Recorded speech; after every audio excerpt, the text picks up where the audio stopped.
बहुत सारे कमेंट्स आ रहे थे इस बात को लेकर के कि सर ये तदर्थ शिक्षकों का क्या मामला है और इनका क्या रोल रहेगा, कट ऑफ में क्या कुछ इनका विशेष रोल रहेगा, कट ऑफ में इनकी वजह से क्या फर्क आएगा या कुछ ऐसा जो आपकी कट ऑफ आपका रिजल्ट इससे प्रभावित हो।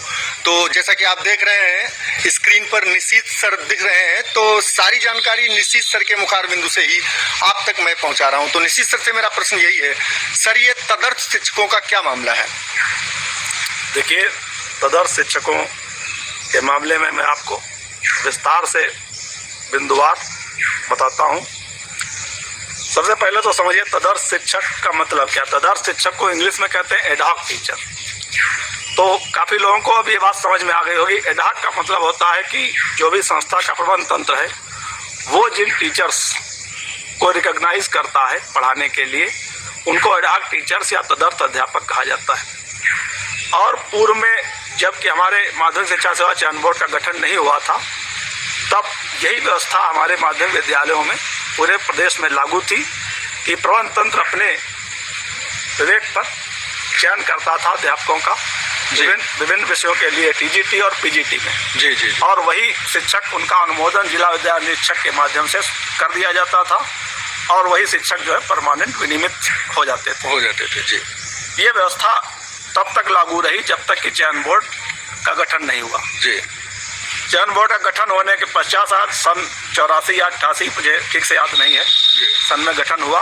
उसके पश्चात ये व्यवस्था हुई कि चयन बोर्ड टीजीटी, पीजीटी और प्रधानाचार्यों का चयन करके विद्यालय में भेजेगा। जी।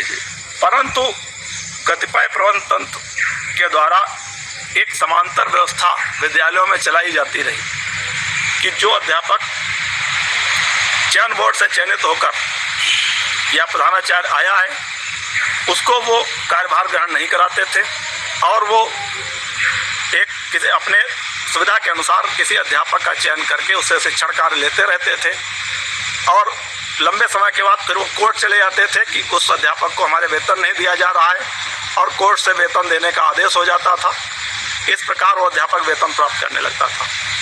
2 बार सरकार द्वारा भी इस प्रक्रिया में सहयोग किया गया है, जिसमें उन अध्यापकों को जो तदर्थ रूप से नियुक्त थे उनको विनियमित कर दिया गया। जी। और ये व्यवस्था सन 2000 तक लागू रही। सन 2000 के पश्चात जो अध्यापक नियुक्त थे उनको विनियमित नहीं किया गया। उसमें 2 तरह के अध्यापक अभी भी विद्यालयों में कार्यरत हैं। जी। एक वो हैं जिनको वेतन प्राप्त हो रहा है, जिनको हमारे मूल विज्ञापन में तदर्थ माना गया सुप्रीम कोर्ट के द्वारा। जी। और दूसरे अध्यापक वो थे जो तैनात थे, शिक्षण कार्य भी कर रहे थे लेकिन वेतन नहीं पा रहे थे, तो उनको तदर्थ नहीं माना गया। तो वो लोग कोर्ट गए और उन्होंने अपनी बात रखी कि साहब हमको वेतन नहीं प्राप्त हो रहा है लेकिन हम फिर भी शिक्षण कार्य इतने वर्ष से कर रहे हैं। तो कोर्ट ने उन्हें सहानुभूति के आधार पर यह कहा गया कि हाँ, आपको भी तदर्थ माना जाए और इसीलिए वो अभी जो हाल में नोटिस जारी हुई जिसमें उनको पुनः विकल्प भरने का मौका दिया गया कि आप तदर्थ हैं कि नहीं हैं, अगर हैं तो किस विद्यालय में है और किस पद पर है। तो अब वर्तमान व्यवस्था पे हम लोग आते हैं कि जो मूल विज्ञापन था उसमें तकरीबन 1100 के आसपास तदर्थ शिक्षकों ने आवेदन किया, सभी विषयों को मिलाकर। और जब ये पुनः वेबसाइट खुली तो इसमें करीब 1260 के आसपास जो अध्यापक हैं उन्होंने जो है पुनः विकल्प को भरा। तो लगभग एक मोटे तौर पे मान लें कि 2000 के करीब टीजीटी और पीजीटी दोनों को मिलाकर विभिन्न विषयों के तदर्थ अध्यापक उन्होंने अपना तदर्थ का विकल्प चुना। तो ये 2000 सीट जो है ये मूल विज्ञापन में जोड़ दी जाएगी, ना कि मूल विज्ञापन से ली जाएगी।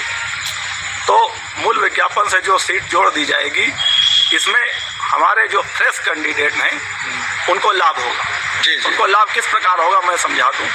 सपोज दैट कोई तदर्थ अध्यापक जो जिसकी तैयारी बढ़िया नहीं है, वो ठीक से तैयारी नहीं कर पा रहा है, तो उसका वेटेज मिलाकर वो हमारे जो मेरिट सूची है उस मेरिट सूची में वो नहीं आ पाएगा। जी जी जी। और जब वो नहीं आ पाएगा तो ये सीट है ये फ्रेश कैंडिडेट के पास चली जाएगी। इसका मतलब ये है कि हमारे जो रिजल्ट का इंतजार करने वाले टीजीटी पीजीटी के कैंडिडेट्स हैं उनकी मेरिट से इनका कोई लेना देना नहीं है और उनको चिंता करने की जरूरत ना मेरिट से ना उनकी सीट से लेना देना है। जी, सीट भी उनकी अलग है और जुड़ेगी। जी, तो जी। अगर वो ले जाएंगे तो अपनी सीट ले जाएंगे। जी, जी। यदि वो नहीं पाएंगे तो उनकी सीट का लाभ ही मिलना है। जी जी। अगर मैं ये मान लूँ, जैसा कि मुझे जानकारी है कि जो सबसे अधिक सीट है वो सामाजिक विज्ञान में, जी जी। उसके बाद संस्कृत और उर्दू विषय में है और उसके बाद अंग्रेजी विषय में। जी जी। तकरीबन 100 से 150 के आसपास अंग्रेजी विषय में सीट जो है वो जुड़ने की संभावना है। अच्छा, तो वो सीट अलग जुड़ेगी और तदर्थ शिक्षक अगर तदर्थ शिक्षक कम रह जाते हैं, अगर वो चयन हो जाते हैं तो ठीक है